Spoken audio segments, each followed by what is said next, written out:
نبی پاک علیہ السلام سے جب پیار ہو گیا نا صحابہ کو، وہ سمجھ گئے، تو پھر تو حال یہ تھا کہ حضرت سعید رضی اللہ تعالیٰ عنہ نماز پڑھ رہے ہیں، تو سرکار نے آواز دی، تو کہتے ہیں میں جلدی سے نماز مکمل کر کے حاضر ہوا، جامع ترمذی میں موجود ہے۔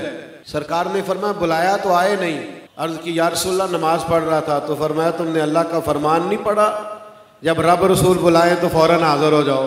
نہیں، نماز چھوڑ کے آنا چاہیے تھا۔ علماء نے مسئلہ لکھا ہے کہ اگر کسی کو نبی کریم بلائیں تو وہ نماز چھوڑ کے آ جائے، اور جہاں سے چھوڑی تھی وہیں سے جا کے دوبارہ شروع کر لے، سجدہ سہو کی بھی ضرورت نہیں ہے، اس لیے کہ محبوب پاک کی بارگاہ تک پہنچنا ہی اللہ کی بارگاہ تک پہنچنا۔ حضور سے جب پیار ہو گیا، عشق ہو گیا، وارفتگی ہو گئی، پھر تو اشارے کنائے سے کیا ہوا سرکار کا حکم بھی صحابہ مانتے تھے۔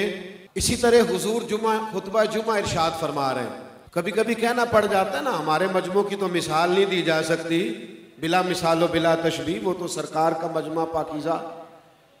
تو سرکار نے نا، ایک صحابی کھڑے ہو گئے تو ان سے فرمایا بیٹھ جائیے، بیٹھ جائیے، تو وہ اکیلے سے کہا بیٹھ جائیے۔ ایک مسجد کے دروازے تھے، وہ وہیں بیٹھ گئے، ایک قبیلہ بنو غنم میں تھے، وہ وہیں بیٹھ گئے۔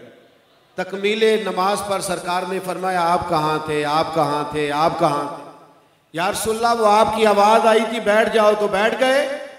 فرمایا آپ سے تو کہا ہی نہیں، آپ سے تو کہا ہی نہیں، میں نے تو فلاں سے کہا تھا۔ یا رسول اللہ آپ نے نام تو نہیں نہ لیا، ہم نے نہ کبھی قطرے پہ غور کیا اور نہ دریا دیکھا، بس جہاں تیری جھلک دیکھی وہیں ڈوب گئے۔ ایک درویش نے کہا تھا سانو قید سجن دا گہنا ہے، او جنج رکھے ایسا اونج رہنا ہے۔ دوستو، نبی کریم کی غلامی اختیار کریں۔ لوگ ہمیں تشکیک میں ڈالنا چاہتے ہیں، مشکوک کرنا چاہتے ہیں، ذات رسالت کے بارے میں کبھی کسی کمزور بات کرنے والے کی بات کو نہ سننا، اپنی نظریاتی سرحدوں کی حفاظت کرنا، ایمان اور عقیدے پر پختہ رہنا، اور یاد رکھنا اگر ہم عقائد پر پکے رہیں گے تو اعمال بھی آسان ہو جائیں گے، اگر عقائد کی پختگی نصیب نہیں ہوگی تو اعمال کی پختگی کیسے نصیب ہوگی؟ عقائد میں جب لوگ کمزور ہو جاتے ہیں تو اعمال میں بھی کمزور ہو جاتے ہیں۔